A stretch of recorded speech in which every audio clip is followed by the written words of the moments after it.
Hi అండి. ఇప్పుడు మాఘమాసంలోని 19వ రోజు 19వ అధ్యాయాన్ని నేను పారాయణ చేస్తానండి. మీరు శ్రవణం చేయండి. గృష్ణుమద మహర్షి జోహును మునితో ఇట్లు పలికను, ఓయి వినుము. గోమతి నది తీరమున పవిత్రమైన నైమిషారణ్యం కలదు.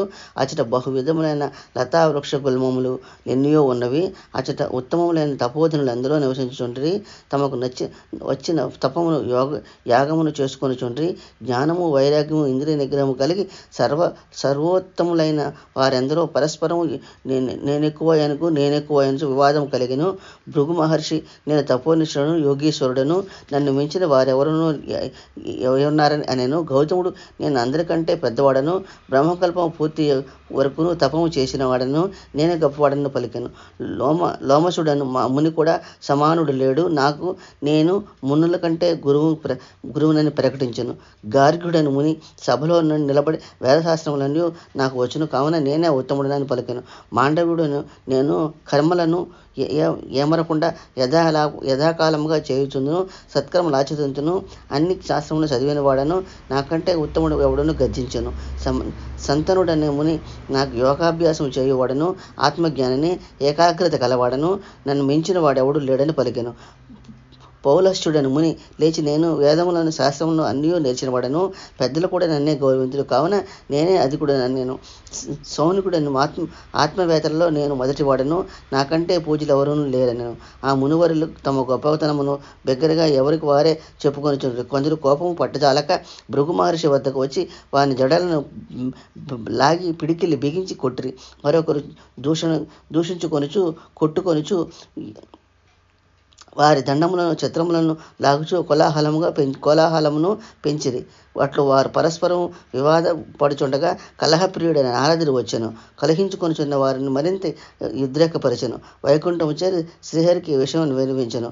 ఓ శ్రీహరియు, నాయన, ఆ మునులు జ్ఞానులైనను నా మాయకు లోబడి కలిహించుకొంచున్నారు. వీరి వివాదము ఉపాయం శమింప చేయవలెను.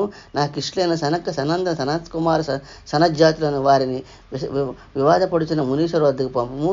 మీరు నలుగురును ఎల్లప్పుడూ 5 సంవత్సరములు గల వారుగానే ఉందురు. వీరి బాల్యమున చతుర్యుగము ఎన్నో మార్లు గడిచినవి. వీరితో పాటు వృద్ధుడు బుద్ధిశాలి మార్కండేయ ముని కూడా పంపము. అతడు 7 మహాకల్పములు జీవించువాడు. మునులకు మార్కండేయ వివాదం జరిగినది. నారద, నీవును అటు పోయి చూడుము అని వారిని పంపెను. మార్కండేయ మహర్షి వివాదపడుచున్న మునుల వద్దకు వచ్చెను.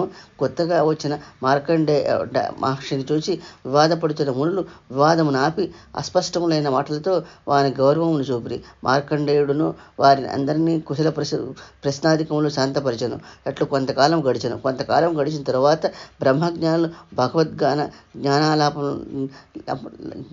భగవద్గానాలాపనను సనక సనందనాది మునులు నలుగురు అచటకు శ్రీహరిని కీర్తించుండ్రి. మార్కండేయ మహర్షియును వారిని చూసి ఎదురెళ్ళి నమస్కరించి అర్ఘ్యపాద్యాదులు చేసి పూజించెను.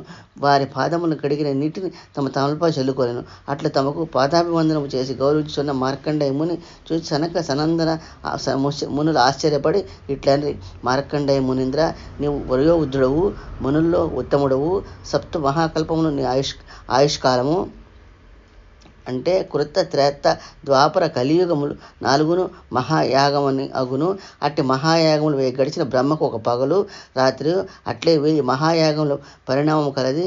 ఇట్టి 360 దినములు బ్రహ్మకు 1 సంవత్సరము. ఇట్టి 100 సంవత్సరములు బ్రహ్మకు ఆయుష్కాలము. దీన్ని మహాకల్పమని అందురు. అట్టి మహాకల్పము మార్కండేయ మహర్షికి ఆయుష్కాలము. అట్టి నీవు బాలురమైన మాకు నమస్కరించి పాదోదకము మునులు తలలపై జల్లుకొనుచున్నారేమి? వృద్ధులు బాలురు ఎదుట వెళ్ళుట నమస్కరించుట చేయురాజనే శృతివాక్యమున్నది కదా, మేము 5 ఏండ్ల వారమే కదా అని పలికిరి. అట్లు సనాందనాదులు పలికిన మాటలు విని మార్కండేయ మహర్షి ఇట్లనెను, భగవద్గానాలాపలారా, ఒక్కొక్క దినము గడుచుచుండగా ప్రాణముల ఆయుర్దాయము ఆయుర్దాయము కొండ నుండి స్రవించు నీరు వల్లే తగ్గిపోచుడును. 21 కల్పములు జీవించు నన్ను మృత్యువు తప్పదు. ఇది సత్యం లేదు. ఎక్కువ వయసు ఉండటం వలన ప్రయోజనమేమి? వేదశాస్త్రమును చదువుట చేత లాభమేమి? యాగములు పాటించుటచే ప్రయోగమేమి? ఉపయోగమేమి? తపముచే కర్మానుష్ఠానముచే ప్రయోజనమేమి? జ్ఞానహీనుడైన చిరంజీవి ఎనచో వచ్చిన ప్రయోజనమేమన్నది? నిరర్థకమైన కాలం గడిచుటచే దుష్టులు జీవనం గడిచిపోచున్నది. జ్ఞానం సంపాదించువాడే ఎక్కువ వ్యర్థముగా అజ్ఞానియే ఎక్కువ కాలం గడిపిన వారిని గొప్పతనం ఏమున్నది? వినాశకాలం దాపరించినప్పుడు ప్రాణి లోకము భయపడినందున తాను చేసిన కర్మఫలం అనుభవించి మరల జన్మించును నిత్యము. కానీ దేహంతో విష్ణు కథా ప్రసంగములు చేయు వాని బ్రతుకు సార్థకమైనది. మహాత్ములైన సనక సనందన సనత్ కుమార్ సనజ్జాతులారా, మీరు నిరంతరము విష్ణు కథా ప్రసంగములు చేయువారు నిత్యము ఆయన తలచి నమస్కరింతురు. శ్రీహరి ఎల్లప్పుడూ నే హృదయ కమలమందే ఉండును. మేము క్షణకాలమైనను విష్ణువును స్మరింపము. శ్రీహరి ప్రసంగములను కూడా చేయము. విష్ణు కథను మానిన వాడెంత వృద్ధుడైనను బాలుడు. విష్ణు కథను విడువని వాడెంత బాలుడైనను వృద్ధుడే. నిరంతరము హరికథా ప్రసంగం చేయు వాని బాలురైనను వృద్ధులే. హరికథా ప్రసంగం లేని వారంతా వృద్ధులైనను బాలురే. కావున మాకంటే మీరే గొప్పవారని మార్కండే మహర్షి సమాధానం చెప్పిన. మార్కండేయుని మాటలు విని సనాది మహర్షులు శ్రీహరిని కీర్తింపసాగిరి. వారి మాటలు వినుచున్న మునులు తమలో తాము ఎక్కువ తక్కువ అనుకున్నట మూర్ఖత్వమును గమనించుకుని సిగ్గుపడిరి. వారందరూ మార్కండే మహర్షికి సనాది మునులకు పదాభివందనం చేసిరి. మేము మీ వలన విష్ణు కథా ప్రసంగముల విలువను తెలుసుకుంటాము. కావున విష్ణు భగవాని మహిమ ఎరుగ శక్తి ఇవ్వండి ప్రార్థించిరి. నారదునికి శ్రీహరి ఎద్దుకై జరిగిన దాన్ని వివరించను. అప్పుడు శ్రీహరి వ్యాసరూపమును సూతునకు సర్వశత్రువుల జ్ఞానమును బోధించను. సూతుని వలన మునులు మొదలగు వారందరూ శృతుల సారం నెరిగి సౌనకుడు మొదలైన మునులకు అహంకారం మొదలైన మనోవికారములు విడిచి ప్రశాంత చిత్తులై పరమేశ్వర జ్ఞానమును పరమేశ్వర చింతనను కలిగి ఉండరి. కేయూరాది భూషణములు తమ తమ విభిన్న స్వరూపములందినను కరిగిపోయి తుదకు తమ మూలాధాతు అయిన సువర్ణముగా అయినట్లు ప్రాణములను తమ తమ కర్మ విశేషములు అనుసరించి వివిధ రూపములు పొంది తుదకు పరమాత్మ భావననే చేరును. వేదాంగములను సర్వశాస్త్రములను అభ్యసించి పరమాత్మ మహత్యమును ఎరిగి పరమాత్మ చింతనను చేసి భగవద్ అనుగ్రహము అందుచే జ్ఞానమునకు ఫలితము. మాఘమాసాది వ్రతములు భగవత్ చింతన నిరంతరము అలవాటు చేసి జీవులను తరింపు చేయను. జుహ్ను మునీశ్వర, మాఘమాస వ్రతాచరణ భగవత్ చింతనను జీవికి అలవాటు చేయును.